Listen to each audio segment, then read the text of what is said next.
Good evening, Little Rock. This is Mike Poor, your superintendent.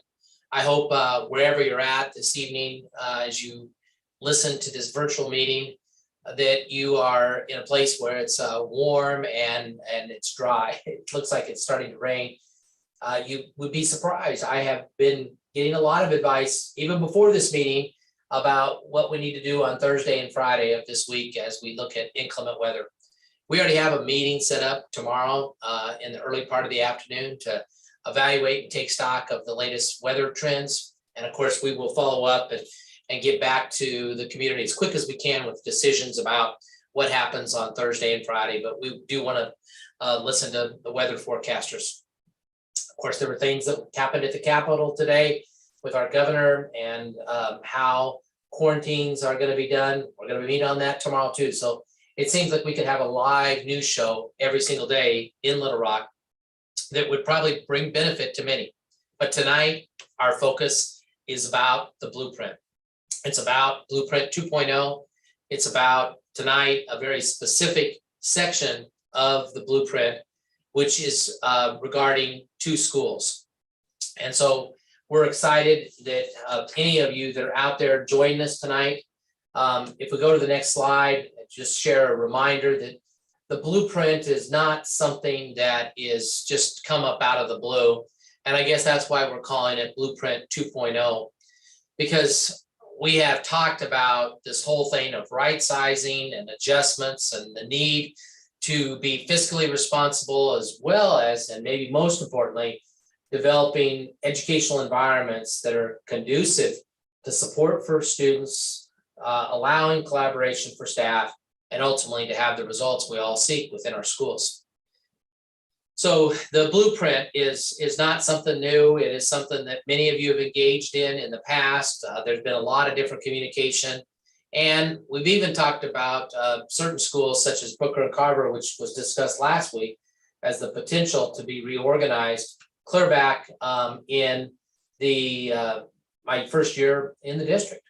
So the obvious target as we do this discussion tonight is that we've always got to be thinking about creating benefit that creates a better educational delivery. And we also have to be cognizant of the fact of making sure that we can reach financial targets that are very important, whether it's into money towards programming for students or whether it's in bringing in increased salaries for our employees. So if we go to the next slide, one of the things that I want to share is that this is a process. You can see tonight we've got a special highlight that tonight the focus is on Meadowcliff and baseline, that specific set of recommendations. That's what we're going to want to have you engaged in. And we're going to talk a little bit about how you engage in just a slide or two. But we have had the focus on Booker Carver back last week. You'll see that on the 3rd, the focus will be about Western Hills becoming our online school and pre-K movements. That's on Thursday night. Our in-person public comment section, we've tried to create a variety of different ways that people can engage. These Zoom meetings, I think we felt pretty good about how it went on the 26th. We feel like the community and especially our board want to hear from you on February 8th at Little Rock Southwest. That's a live meeting where you get to come in person and deliver your comments directly to our Board of Education. We also know that our February 10th board agenda meeting, this will be a topic that just will be in the section where the board actually gets to kind of discuss it and evaluate and critique and maybe ask questions that help them get to a place where on February 24th, there's the potential that actions could be taken related to this blueprint and right sizing. Now, I want to bring up a special thing here that you'll see that there's a QR code, and the QR code is kind of a mechanism for you, and it's on every single one of our slides from this presentation, this PowerPoint slide right here, all the way through the end of it, that allows you a chance to access. So you simply can hover with your phone over the QR code, as most of you are well accustomed to, and that will lead you to a tool that will help you with providing input. Now, before we go into these opportunities for input, let's just talk a little bit about the foundations for our recommendations.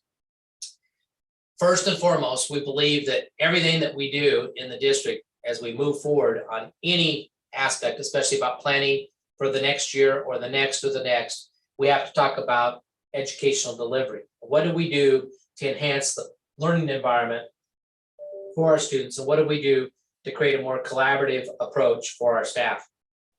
These have been kind of things that we have talked about since my arrival, and to be honest, boards of education and superintendents and staff were talking to them before I came into Little Rock. We know that if we get our staff and having them get to work together and literally having 4 or 5 teachers work together at a grade level, there's some magic that can happen from that in so many different ways. And it can really specialize in giving some intense level of support for learners based upon their strengths and maybe some of their challenges. We also know that with the change in size of buildings, there's a great disparity between what some schools have and what others don't. The smaller the school, the less chance you have of having some staff that can be very impactful towards our students and to our parents. The best example of that probably would be counselors, where we have multiple campuses at the elementary level because their size is so small that we do not provide a full-time counselor. Now, you may say, well, why don't you just go ahead and do that? Well, we have a staffing model that we have to live with within the state. And the staffing model basically says that you have to have 450 kids for one counselor. That's how they're going to fund you. So if we don't have that in place, and we do that across all sorts of other positions, where we kind of make it a way to say, oh, we'll get by with that. We want to do it. It comes at a real cost. But if we do some things as suggested in this blueprint right sizing of combining, it does bring us up on schools at multiple campuses, including the 2 that we're going to talk about tonight, to put us in a place where students do get that counselor, they do get that full-time nurse, just 2 examples. We know that a school that has less than 300 students has an expense to it. It is not as efficient. And we have some tools that we'll share in just a minute about how you can track the size of the school and what's happened at the school over a span of time. But we know that staffing can be a real challenge when it's less than 300. One of the things we want to relay to everyone, because we know that many of the people watching tonight on the Zoom or on YouTube are people that are our own employees. And this is a scenario that we can share, that every employee who's impacted by whatever the board chooses to do or not do, every employee will have the right to have their job back if they're in good standing. So that's basically everyone, as far as I know. So we'll be able to hold on to employees and find positions. You may not be in the same school where the kids are moving, but you will have a job. And I hope that brings comfort, because that hasn't always been the case. You might remember when the state took action about moving forward on closing down McClellan and Fair and Hall, that we had to have all those employees reapply for their position. And if they didn't get their position, then they didn't get to stay in the district. That is not the case with this particular set of recommendations. And last, I want to finish in terms of the foundation of the recommendations is, if not now, when? In fact, we even had a community member share in the last meeting, why are we doing this right now, Mike Poor, when this is your last year? Why not wait for the new superintendent? Well, I think that would probably be the worst thing we could do for a new superintendent, new board, and it's really the worst thing we could do for our district. We have to go make decisions. We have to lead. We have to go make the things sometimes that are tough. And I know the board, I don't know how they'll end up deciding on this topic, but as an administrative group, we have to come forward with recommendations that we really believe will improve our district. It goes back into those top 2 points. How can we make our educational delivery better? And how can we have a more efficient use of resources? If we have those things occur, we think we're going to have increased academic achievement, and it's the things that actually allow us to move forward on salary increases. When you don't do those things, you fall in a hole. And in some ways, that's where this district has been for a number of years. We're now out of that hole. We need to keep moving forward. We need to keep being smart.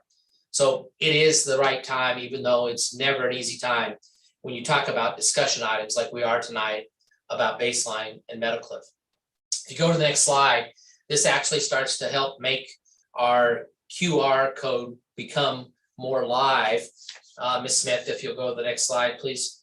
It allows the angle of how you can have input into this virtual meeting. One of the things you can do is just go right to blueprintlrsd.org. Now that's the simplest way for tonight to be able to shoot questions directly into this Zoom that we will tackle throughout the meeting tonight. So if you're out there watching on YouTube, please go to blueprint@lrsd.org and submit questions. Ms. Smith is receiving those questions, and then she will relay them back to myself and my team, and we will respond to those tonight. And a bulk of our meeting will be to answer your questions as directly as we possibly can.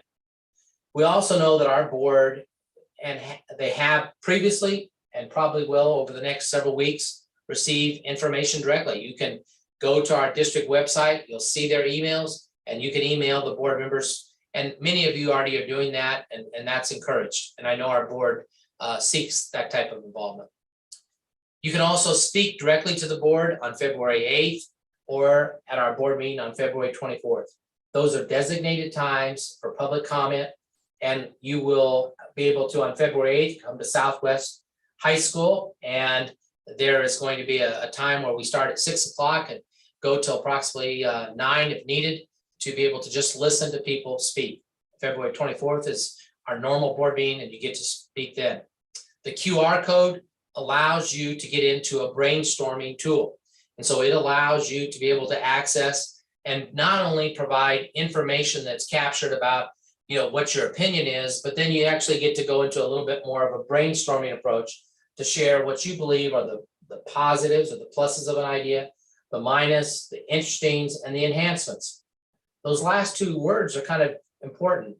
Sometimes if you think about interesting, it's kind of like you don't really know whether it's a plus or minus, so that becomes interesting. And if you put that in, I think it creates deeper thinking for staff and for our board. And by the way, all these comments that you present to us are being captured, and we in fact will even update that tomorrow. We have enhancements. If you have some things that, as you think about the concepts that we're talking about tonight, and you want to suggest some enhancements to the idea or something that would help make it work even better, we want you to share that as well. Again, that will help our staff and our board. There are multiple tools that you can access, and you can start to access those immediately. They're the facility planning working document. That is if you were ever to print it off, it's a legal size pad, and it gives a great detail of the history of enrollment patterns, how many students can fit inside of a building in terms of its ideal capacity, the shape of the facility. It also covers the cost of how much it currently takes to educate a child at that site, how much the district is spending per child. And there is a great variance amongst the different schools. Bottom line, the smaller the student population, the greater the expense it is for the district. We also held a staff brainstorming product. I've skipped over FAQs, I apologize. FAQs are available. The staff has generated those. We actually will take your questions and answers, and also the questions and answers that came from the previous one, and we're going to package all those together and be able to have you be able to look at those too. So you'll get a running record of FAQs that have come in from the community during these meetings, but you can look right now on a set of FAQs that we've already generated just from questions that we've heard either from our board or from our community, and we think they'll be helpful to you. We want you to know that we've also posted information that came from our school staffs who are impacted by these moves, who got to brainstorm, much like we're asking you under number 4 up above, plus minus interesting enhancements. They went through that same exercise back right after Thanksgiving and in the first part of December. That's available for you to look at and review. And then finally, we've added a new slide on this meeting that does fit well with the conversation about baseline and Meadowcliff, and that is a proposed boundary adjustment. The proposed boundary adjustment has a real link to the FAQs as well, because if you go to the boundary adjustment, you'll probably wonder, well, as these lines move, how does that impact me if I'm in any of those schools where the boundary lines are being drawn? The FAQ really lays that out well. And my guess is we might even have some questions about that tonight, and we'll be prepared to answer that. So Ms. Smith, let's go ahead and go to the next slide. And this really starts to get us into the conversation now about baseline and Meadowcliff.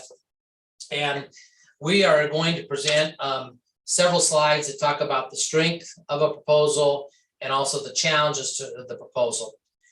To begin with, on this proposal, and I guess we would also share on the ones that were covered last week with Booker and Carver, it helps us with right-sizing concepts. Right-sizing concepts, like I shared earlier, means that we're trying to find ways to enhance collaboration in the school environment with our staff.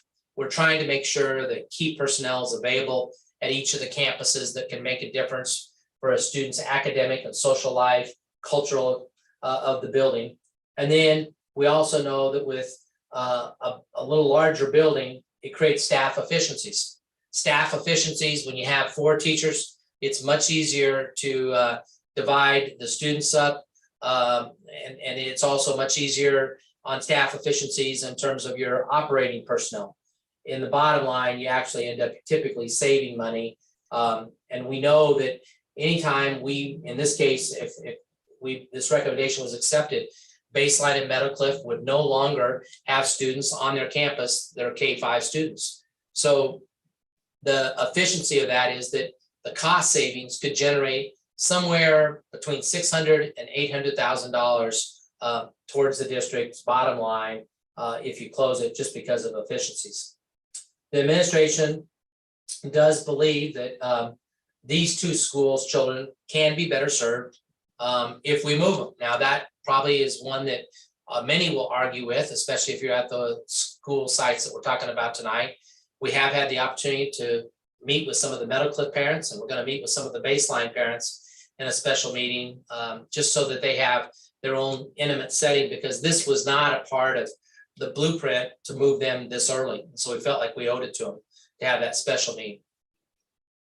We have looked at this in terms of busing and transportation, and Dr. Fields, who helps us with our student service division, we can look at this and understand that this will not dramatically increase bus times for either campus's students, which is, it's kind of unique, but it's also, you have to kind of understand the current neighborhoods that feed into these schools, and then also the neighborhoods where they would be moving towards. But understand, not every, you can't generically say every student's gonna not be impacted by bus times. Some will actually have less bus time. So it can really vary. If you go to the next slide, this gives you kind of a view of the boundary adjustments. And we know this may be difficult to read, and we've anticipated that so that at the end of the presentation, we can always go, and maybe Ms. Smith's doing that right now, we can always go to a more blown up map of these schools and the recommended attendance adjustments for their boundaries. So Ms. Smith, if you're going to call that up, this is a good time to do that. Otherwise, we can wait till the end of the meeting on that. She's probably feverishly trying to pull that up because it does come from something outside of our PowerPoint. Again, I want to remind, if she's working on pulling that up, that it's a really good thing to look at the map and then look at the FAQ that the district's provided, because the FAQ gives you a sense of some of the rules that would take place in terms of these adjustments to the attendance lines. And Ms. Smith, if you want to just go back to the PowerPoint, maybe we can come back to the bigger map later.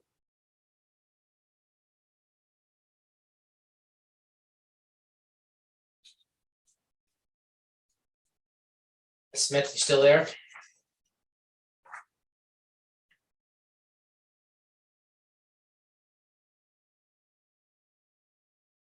I don't want it. There we go. Now we're going back, I think, to the PowerPoint. So let's go to the next slide. Thank you very much. We'll go to the challenges, and then after that, we will be close to being able to have you ask questions. And remember, all you need to do to have your questions presented tonight is to use the blueprint at lrsd.org.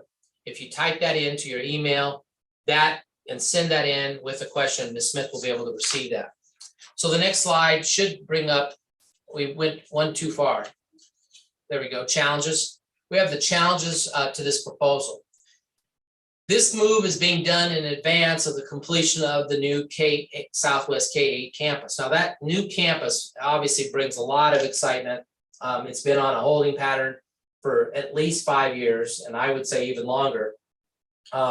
We know that this spring, we actually will have a groundbreaking ceremony because the campus that's currently known as McClellan will have been leveled. So that's very exciting to know that we'll start building up. But the concept here is that the numbers at these two schools in terms of its attendance levels have dropped a low enough level that we think we should go ahead and make the move right now with the understanding that the Southwest K-8 campus is not going to be available for another 2 years. So it's a ways out before we have that. And so we think we need to make the best decision for the district financially, educationally, and do that right now. Second bullet is the challenge. This is that these schools have staff and parents and community partners that are very dedicated to their school site. I've been to Meadowcliff multiple times. I've been to Baseline multiple times. And, you know, we know that there are very caring staffs there. We know the parents like their school. And we know that, again, that there's community partners. That makes these kind of moves very, very challenging. It's not easy, but, you know, if you look at districts who lose student enrollment, this is one of the things that districts have to do to right size in order to be able to operate efficiently. Next, some staff will probably not follow their students due to the staffing formula based on enrollment. So what that's really telling you is that, let's just take Meadowcliff. It has an enrollment of, I think at the October count, 235 students. And I checked with Mr. Smith on this earlier today, that at Meadowcliff, with the 235, there are 2 5th grade sections. So if you think about that, those 2 5th grade classrooms, if they would have been moved at the start of this year, they have probably around 40 to 45 students. When they move to the new campus and they join with another staff, the formula will drive how many teachers we need on that campus for 5th grade. So again, staff will be ensured a job, but staff may end up being at a different school than where their students get sent under this recommendation. So with that, I'm going to move us now, and this is kind of almost the same pace that we were on last week when we talked about Booker and Carver, and moving to a section of questions and responses. And I do have a team that can help me with some of the responses that you all may generate as questions. Ms. Smith, do you have the first question for us? Yes, sir. The first question is from Pam Allen, who is a 5th grade teacher at Meadowcliff Elementary. She asked, how much more will the transportation costs be for LRSD, considering most of the students will need to be bused? And then she wants to know also the time from stop to the new school may not be longer if you were to drive straight to the school, but those bus routes are quite long. Well, we may not have a complete answer, but I think we have a start to your answer. And so that's really important, why we want to capture the question and then make sure we can update it if we don't have it totally complete. But one of the things I think, maybe Dr. Fields, you'd be the person, or Mr. Smith, to help me on this. But I believe when we made the adjustments on the map, that it ended up that in particular for a Meadowcliff student, that I think we had what was calculated as the longest bus ride. Am I correct in saying it that way? Yes, sir. The longest bus ride. And can you share how long that was, Dr. Fields? The longest bus ride was actually 10 minutes long. It was like 4.5 miles from the farthest section of the attendance zone to where the students would be bused to. the new Thank you. school. So that may be a partial answer to the question that you asked. And if we didn't cover that as completely, you may want to come back with the same mechanism to ask a follow-up question, and we would be receptive to that and come back to it. But I do think that gives you a little bit of an idea that we are looking at that. And if you heard Dr. Fields correctly, we're looking at it from at Meadowcliff, where it's at right now, and that would still be a part of a new attendance boundary. We're taking the farthest point in that part of that boundary to where the new school is, and that's a distance of 4.5 miles, and then that calculates out on the time. Ms. Smith, another question? The next question is from Carrie Gaines. She says, I have one student in Don Roberts Elementary, one in middle that graduated from Don Roberts last year, and an incoming kindergartner for Don Roberts next school year. Our community has been patient for 2 years riding this Corona roller coaster, and this is related to mask. I do apologize about that. I have emailed Ms. Gaines regarding this, and she understands that she will be able to present her question and comments during the special board meeting on February 10th. So I'm going to move on to another question now from Mr. Ray Williams.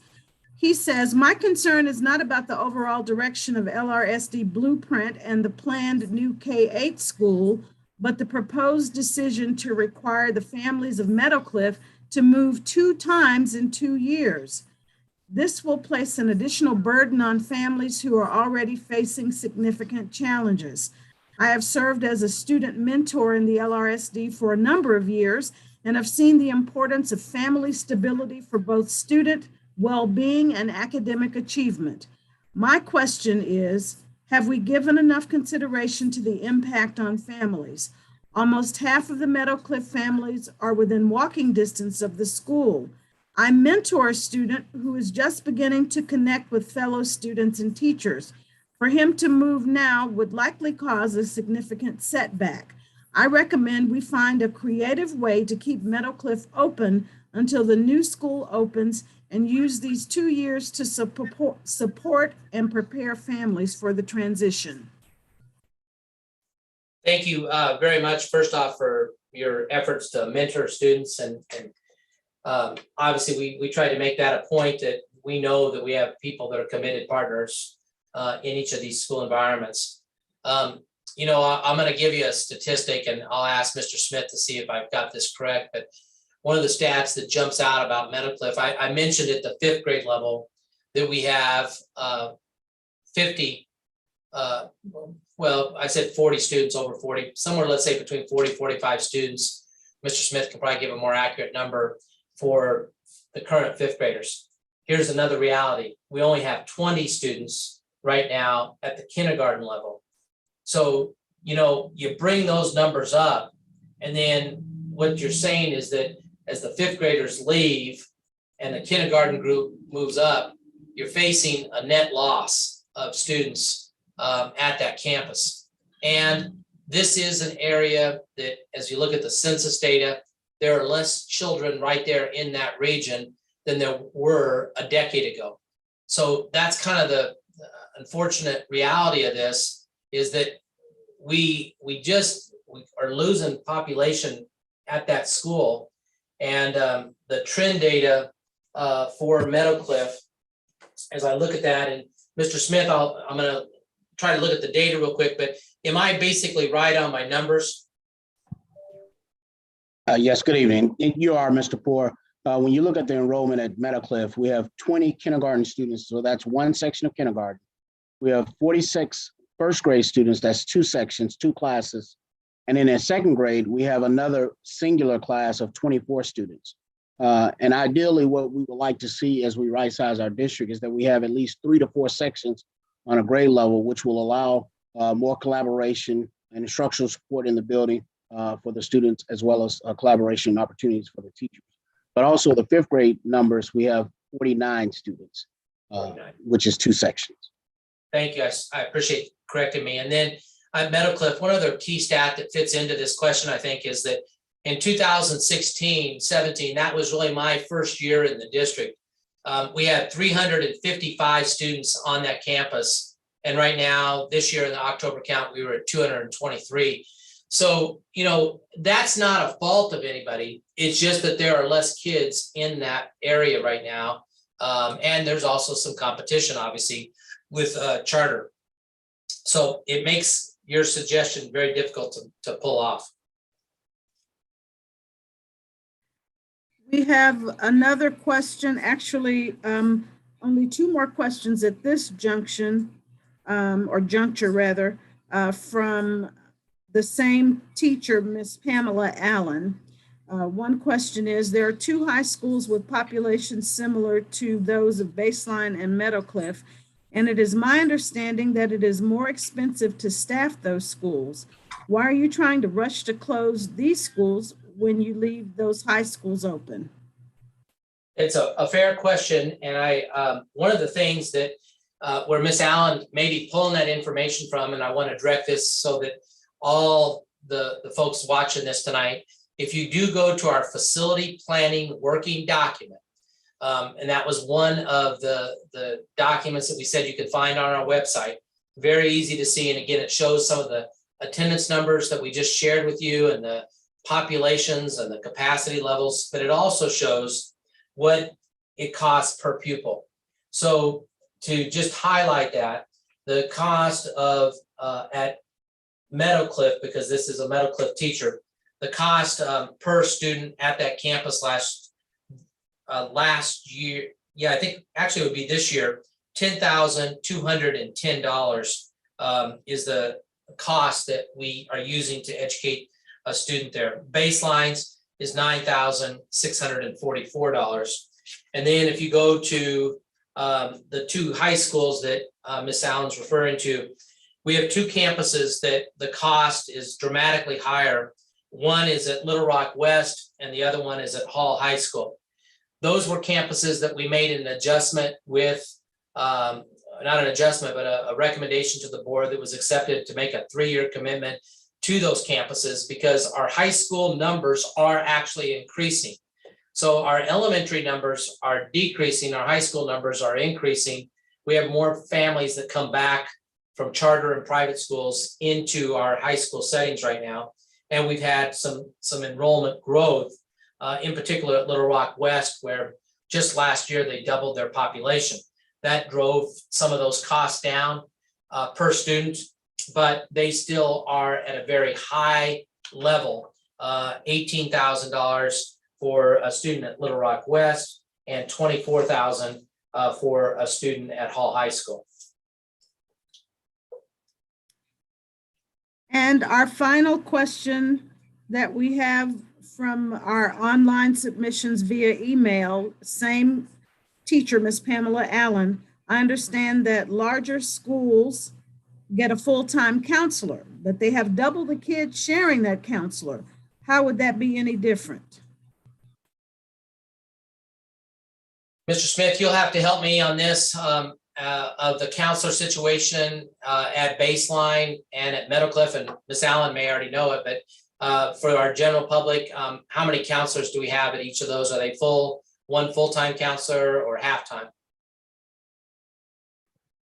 Okay, the counselor at Meadowcliff they share the counselor at Meadowcliff. The counselor at Baseline, I do believe is shared as well. I'm trying to remember exactly. I was looking at my numbers earlier today just to refresh my memory. But when we talk about counselor to student ratio, as you mentioned earlier, we go by the 450 ratio for every counselor. So as the school enrollment increases, then that number is adjusted. So for instance, you may have a school that has 600 students. So they'll have a counselor and then possibly a part-time counselor. Are you ready for the next question? Mr. Smith's still talking, Pam. I apologize.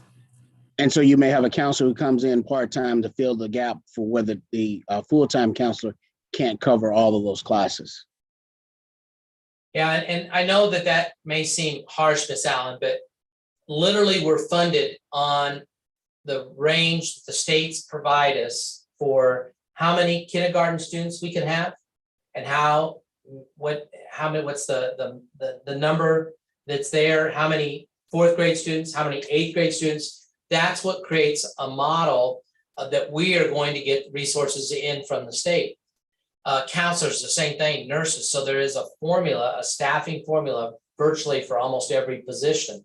Assistant principals are another example. So every one of those things become at a financial cost. And if you staff below it, you end up setting yourself up to be spending money in a lot of different areas, not just in counseling, where eventually you're left with very few choices of how to use your resources to go improve the district. And a part of improving the district is by right sizing. We've thought about this of saying we've got to do this because we want to enhance teacher salaries. And we were able to do that last year as we took steps to right size just by being better at staffing. And we want to do it again this year. And I think that's one of the reasons why the Teacher Association has been supportive of the right sizing effort, because they know that if we do the right sizing and do it well, we have the resources then to honor staff. Mr. Smith, you have another comment? Yes, Mr. Poor, I just wanted to correct myself. Meadowcliff does have a part-time counselor. Baseline has a full-time counselor. Very good. Ms. Smith, another question? Yes, sir. This is a question that goes back to your Booker and Carver presentation, as well as a general comment and question for this evening. This one is Anisha Brooks, who is a parent. She says, it makes no sense to close Booker Arts in favor of Carver when Booker is the bigger school campus and can easily accommodate the students of Carver without sacrificing any of its program. The same cannot be said if students were made to be housed at Carver, a significantly smaller campus with less opportunity for the students. And then the general comments and question, why are all of the schools in Southwest Little Rock being closed? Students are being told to travel further and further away from our community for an education. Yeah, so Ms. Smith, if I don't answer all the parts of that, please come back to it. But, first off, I'll start with Booker and Carver and the size comparisons. In our presentation last week, we did point out the fact that Booker does have a gymnasium and it does have an outdoor field, and both those things are nice. But if you look at Carver, there are also some very attractive features to Carver. Carver is a newer building. Carver's capacity for the number of students it can hold actually matches exactly with what Booker has. We do think that we can make adjustments to Carver to be able to do the fine arts program well. And of course, the STEAM combination is good. We're looking at when you look at the concept of which schools are closing, it's based on data, and we're moving on and right sizing in areas where we have low populations and need to make adjustments in order to be efficient. But again, we think that these adjustments also lend itself to enhancing the educational environment. We know not everybody's going to agree with that, especially the schools that may be being impacted, but that is our intent. And we also think that some of the history of how we've done this show that it has had a positive impact. We think that the students that left Franklin Elementary, again, I know I'm not going to get 100% on this, but many of them came into Stevens, and Stevens is a school that's on the rise and doing quite well. And it's part of that is because we have some great teaming taking place at that campus. We have a question now from, I believe, a parent, Marcelino Kroc. Her question is, what is the blueprint for? That's a great question, and I'll start and I'll see if there's anyone that wants to add to it. But the blueprint kind of is a way for us to always keep thinking about how we use our facilities to have the best impact on our district. And the impact really is about educational attainment, and it's also about how we utilize our resources so that we can do the most with them. So the blueprint has always been about what is it that we can do to make things better. I'll give you another example beyond the one that I gave with Franklin and Stevens. In the Blueprint 1.0, which occurred really a little over 2 years ago, we talked about Dodd and Romine combining with Henderson to make a new campus at JA Fair, which would be a K-8. We have found that first, this brought parent satisfaction. Our numbers actually increased by doing the K-8. We know we do not have a purpose for Dodd right now, and we're the board in their action of taking action on the facility master plan. It allows us actually to now start to work on doing something with Dodd. We know that at Romine, we have a pre-K center, and the pre-K center is looks like it's going to grow next year again. And then at Henderson, when we move those middle school students to J Fair, it's allowed us to use that facility for instructional purposes with all of our C&I team housed in that one campus. And we've also had an online school there this year. So the blueprint, it should always be looked at. It's after I retire, you're going to find out that we're going to have other things that will need to be discussed and considered, because this always is evolving, and we have to pay attention to that. We have to be ready to compete, and we also have to be ready to try to provide the best education to every kid, and of course try to create a salary structure so we can hire the very best talent and hold on to the best talent in our district. We have a question now from Miss Cynthia Howell with the Democrat Gazette. She wants to know what will be the assigned schools for Meadowcliff and baseline attendance zones, and then how will those two buildings be used? Well, Dr. Fields, I'm going to let you hopefully lead us through a little bit of the movement of students, if you don't mind. I can also start if you want me to, and then you cover it for me. But the starting point on Meadowcliff is that a majority of the students at Meadowcliff would go up to Stevens on the map that we have prepared. Would you like to add on to that, Dr. Fields? Yes, the majority of the students in that zone block would be going up to Stevens. And one of the questions that was asked last night, why Stevens and not Wakefield? Well, that zone block had more students in it than Wakefield could accommodate. So we had to find a school that could accommodate all of the students in that particular zone block. And Stevens was the school that was the closest that could accommodate them. So I'll let you continue, and then I'll go from there. And the other portion of Meadowcliff, a smaller portion, would go towards Watson, if I'm reading the map correctly. And then at baseline, the baseline situation would be, we would have some students going towards Chico, and there would be some students going towards Watson, and then some students going towards Wakefield, with the biggest number going towards Wakefield. And as Dr. Fields shared, you know, when you look at those campuses then in the Southwest, then you would have all the campuses, Mableville, Chico, Watson, and Wakefield, all at numbers that are kind of targeted numbers in the education world to say this would be a great number for an elementary, which would mean just as close to 500 as you can possibly get, which typically brings on an assistant principal, brings on that counselor, brings on full-time nurse, and so forth. Anything to add on that before I answer about repurpose, either Dr. Fields or Mr. Smith? I think you covered the majority of it as it relates to the moves. You were exactly on point. Mr. Smith, anything to add? No, sir. So the other part of Ms. Howe's question was the repurposing of this. And we did talk a little bit about repurposing back under the Blueprint 1.0.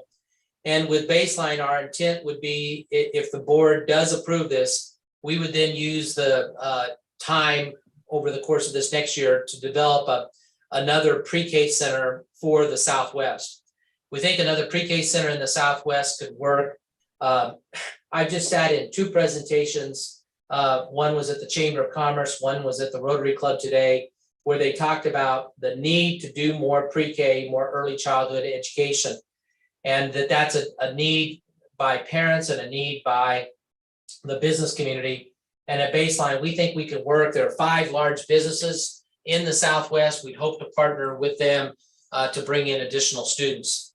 I have to be honest that at Meadowcliff, all we did previously on that, and it hasn't materialized, was to brainstorm. We would like to have that facility be used with a purpose such as maybe a family center, or maybe a place for mental health and social emotional support. But we would need community partners with that.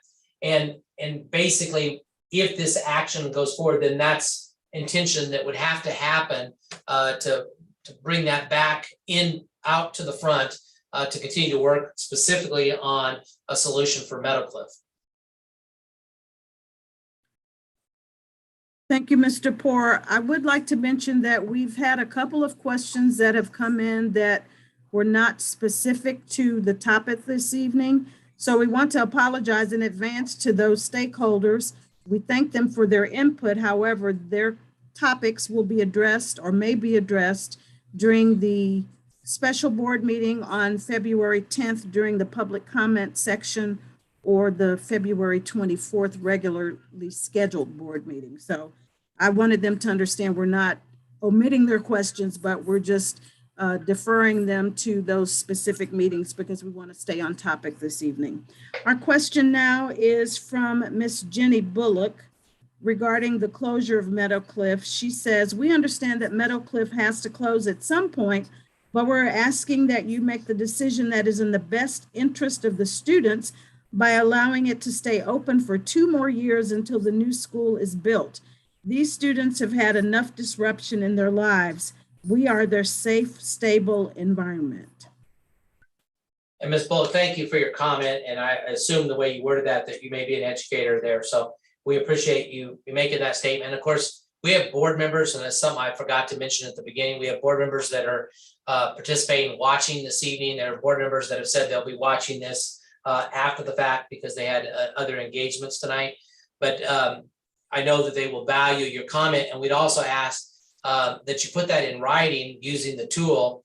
And you might also add some things to that. Again, we want to encourage, I'm using this as a way to generate even more responses. There's the plus, the minus. Here's some things that are interesting. Here's some things that might be enhancements if we did move that approach. So, you might be overall, boy, I don't think this should happen. But we would welcome you to brainstorm, and maybe you can think of some things that would be enhancements that could help support some of the transition. And they are things that maybe we haven't thought of, and that would be very helpful. And obviously, this is not predetermined because our board has to act on this. This is the first time they will have had to go through an activity such as this. It's not an easy thing. So we're trying to make sure that we give them as much information as possible. So please do fill out that form as well. This question is from employee Crystal Williams. What school would students have the opportunity to go to if they are closed? Did you say what student or what school or parent or staff? What school would students have the opportunity to go to if they are closed?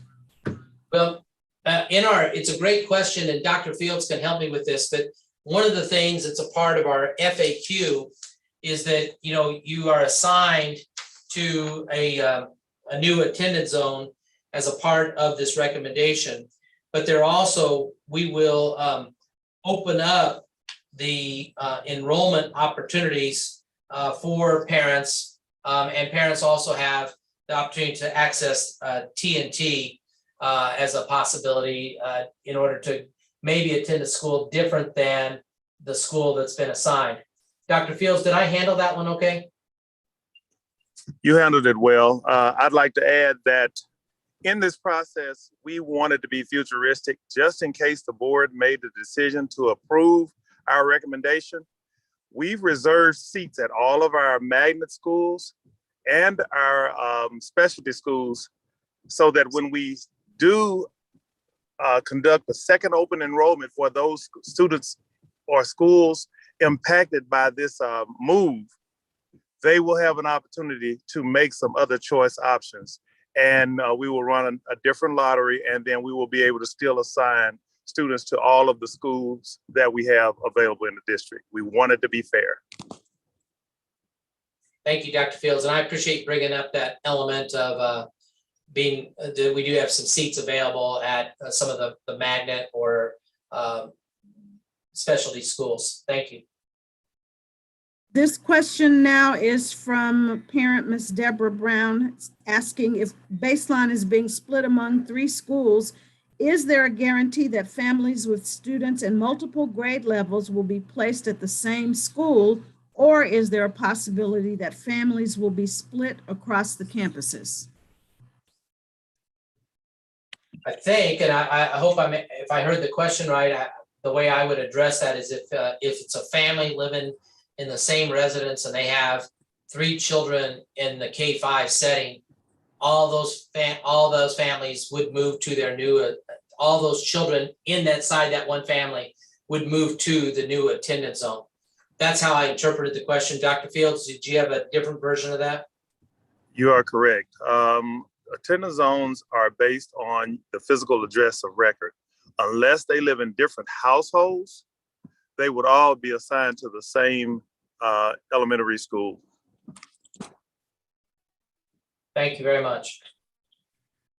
Here's another comment from Pamela Allen. We're excited about the new school. We only want what is best for the kids.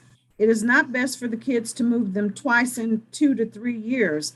We love these students, and the school is the only stability some of these students have. Why not wait until the new school opens?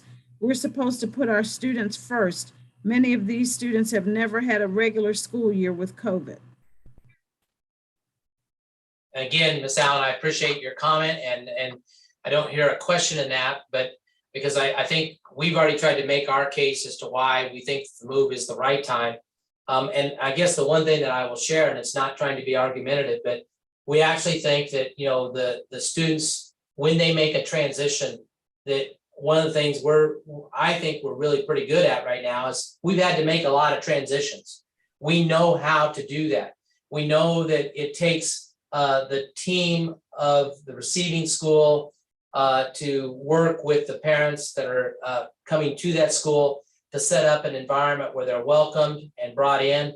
And I think that we'll do that well. And we actually have, when this happens, whether it's in the example, what happened at JA Fair K-8, or whether it's in some of the examples that occurred when we closed down Wilson and we also moved the students out of Franklin, we created really good, caring environments of bringing those families in and supporting the students. So, you know, we know that when they move, they're going to get the attention necessary.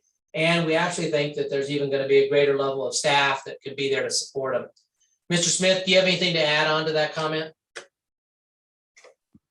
No, I think you addressed it all, Mr. Poor. Another question now from Ms. Ankney Alexis Ankney, excuse me, from the Little Rock School District. I'm currently teaching elementary music at Baseline Academy. It's my understanding that I will be offered a position, but it might not be elementary music, but maybe middle school or choir or band. Is this true? What happens if I do not accept a position? Well, you know, one of the things that will happen is that if this recommendation was accepted, we know that we will have students moving. Again, I'm just going to repeat that to Wakefield, to Watson, and Chico. And we also know that we have had an abnormally large amount of turnover. One other thing that's interesting is that we have had a harder time finding elementary music teachers than we have in the past. So, you know, all those factors kind of go into this. And obviously, we would want to have you as an elementary music teacher teaching at the elementary level. A worst case scenario would be that you would potentially have to take a job at a secondary level if nothing could be found. But I could tell you with a pretty good degree of confidence that there's going to be jobs for choir teachers, but we hope it would happen at the elementary level. Mr. Smith, anything to add on that comment? I don't know if we want to go into the process, but one of the things that our HR team will look at, as well as looking at all the certification areas that this individual may be certified to teach in. But as you stated, we are often looking for fine arts teachers at the elementary level each year. And I will add one more comment on Ms. Smith real quick, that, because we have done this before, our HR team and the teacher associations help us with the process. They attend the meetings when we come in to talk to the staff. We set up a process that we believe is very fair. We have had very few complaints about how we support the staff that are impacted.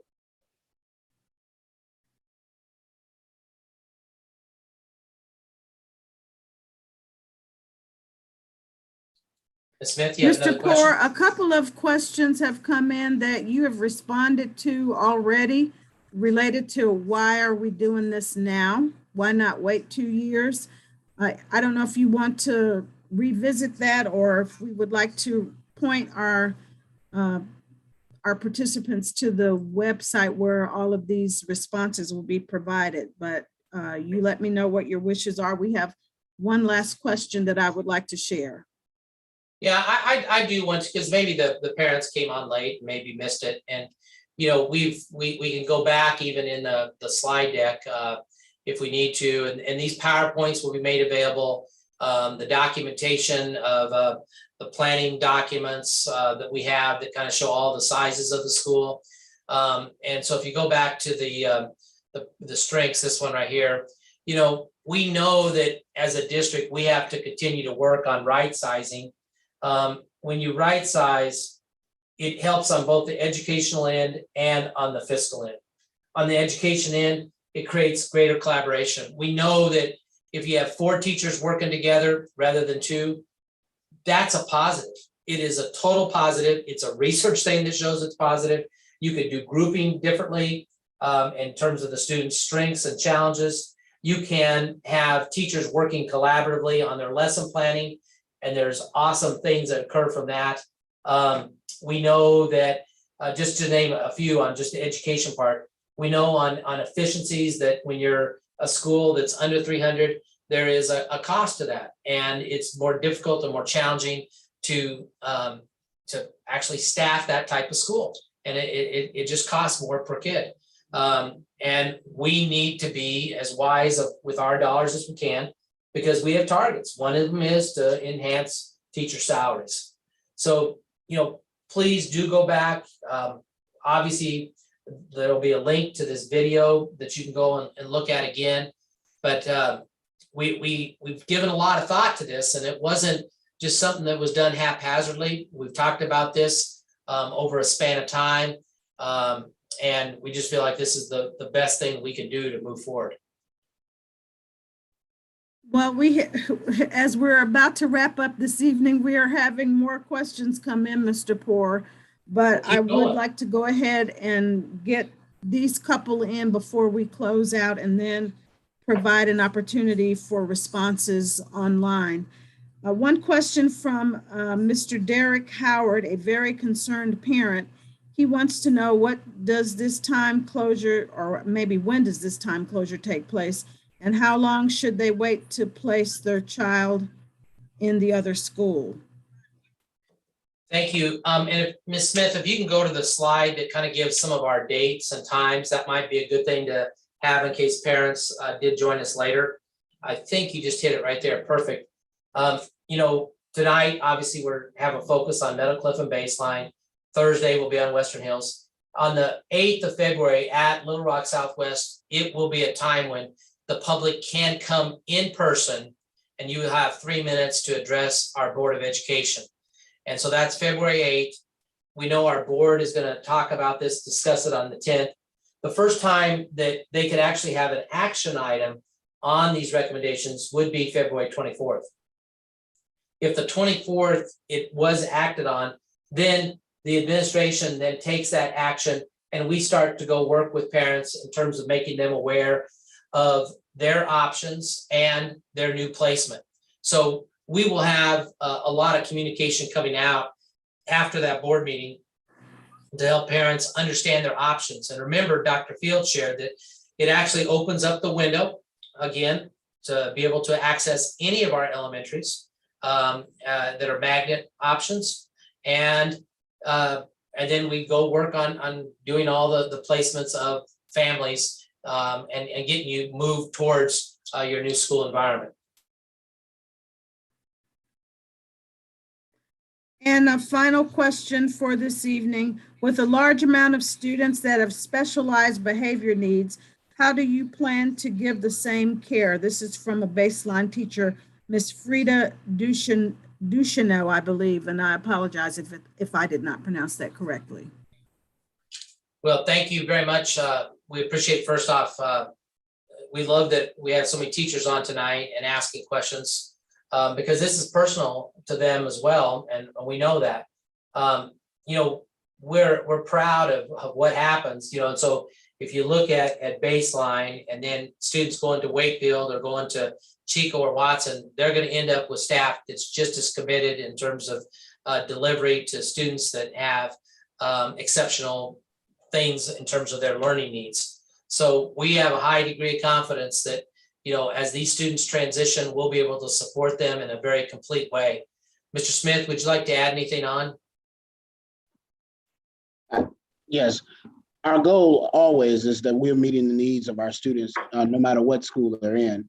But being in a right-sized school allows us the opportunity to pool our resources to provide that extra layer of support for students. Whereas we're now, for instance, the counselor at Meadowcliff, she's split between two schools. So there may be a situation where we need a counselor at their school, but they're not at the school that day.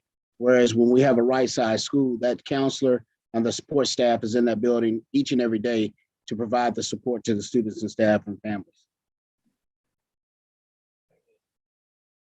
Ms. Smith, do we have any other questions? Because I don't want to cut anybody short.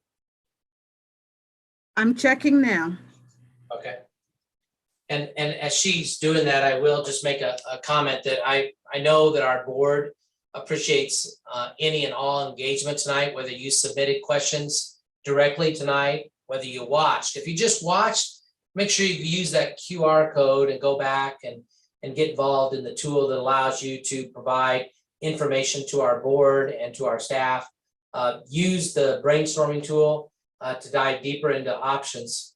You know, if we're not looking at both plus and minuses and, you know, what are some things that maybe could be enhancements, we're really not giving everything that it's fair as chance. You can't just say no. You know, we want to make sure that we have a big picture of all the things that are possible. And we think that that kind of thinking actually will enrich whatever opportunity we do or whatever choice the board ends up making come in the middle of February, actually the February 24th meeting. Ms. Smith, anything else? Yes, sir. This is from Seth Ducheneau, a concerned sibling. I'm wondering why the school district is abandoning the students that make up the majority of their lower income minority-based locations. Why is the school district, especially under the current administration, avoiding questions that are being asked by parents who are concerned for how their students are going to deal with the changes that will inevitably cause them trauma that could last a lifetime? Well, appreciate your question. And obviously, you know, you don't agree with some of the comments that we made tonight. And I can respect that and understand that there's going to be a different type of opinions, especially when you have to make a choice like this that sometimes is not easy. I could share the track record of what we've done when we've had to make the adjustments.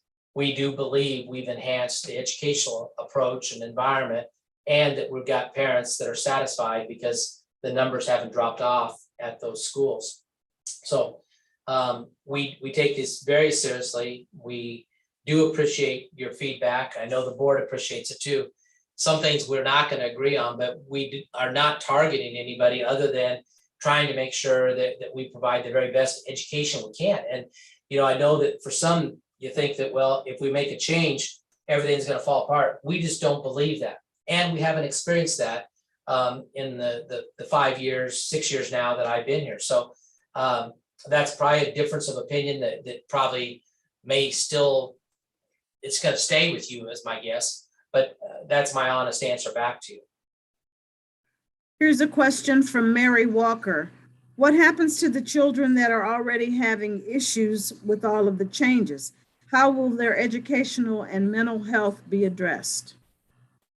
Well, I bet on our staff. You know, that's how I'll start, and then I'll see if Dr. Fields or Mr. Smith have anything to share. But I bet on our staff because, what I see with our teachers and our leadership group is that when we make adjustments, people collaborate, they think and they work and they get together and then create environments that are very receptive and welcoming to anyone that comes in that's new. And we've done that pretty well. We've had to do a lot of adjustments over the past several years, and I think we're doing them well. Mr. Smith, would you like to add? And then we'll see if Dr. Fields has anything to add, especially because he's been Dr. Fields has been so engaged on social emotional learning, but Mr. Smith, you've been engaged on the school side. Yes, not to step on anything that Dr. Fields will be able to share from his team, but the district is making a concerted effort to provide social emotional support for not only our students, but our staff as well. We understand that in order for us to have healthy environments, we want to make sure that we have healthy students and staff. And so we are keenly aware of the impact that not only COVID is having, but just the emotional side of what COVID is doing beyond the physical aspect. And so we're making plans to continue to address that for both our students and staff, no matter what school the student or staff member is working at. Mr. Smith, I think you pretty much nailed it. We are working hard and have been working hard prior to COVID and definitely throughout the pandemic. And we are in the process of coming out with the campaign, We Care, because we do want to be proactive to let the parents, the students, teachers, the community know that we are putting systems in place to meet them at the point of where they are. And it doesn't matter where they are. We're here to support them. Thank you, Dr. Fields. Ms.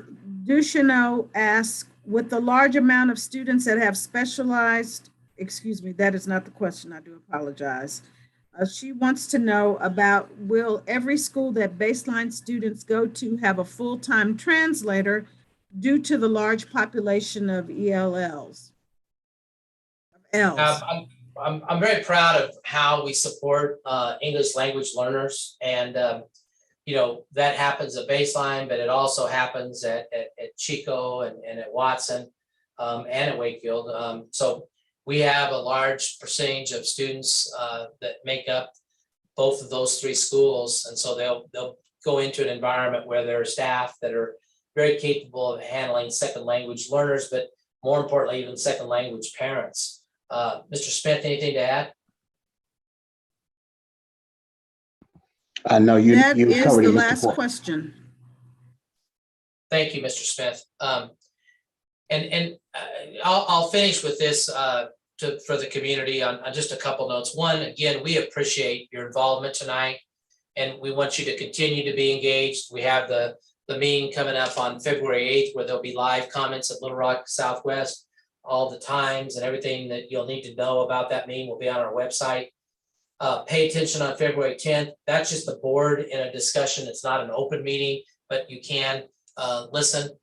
February 24th will be a meeting where the potential action could take place. We also know that tomorrow, Mr. Smith and Dr. McGee have worked on kind of another exciting next step on the K-8 in Southwest Little Rock, where we would like to engage all the community down there in terms of the naming of the school, the mascot, the colors, all those type of things. So please be aware of surveys coming your way.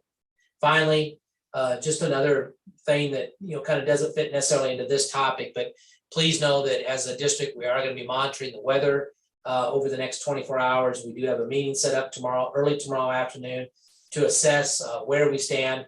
And then we'll try to make decisions as quick as we can, because we know any decision we make impacts families and work schedules. So we wish each of you a very good evening. We thank you for your participation tonight. And hopefully we'll see some of you out at Southwest Little Rock on February 8th, when you can make public comments directly to the board if you so choose. Thank you so very much. And I appreciate my team being on with me tonight too.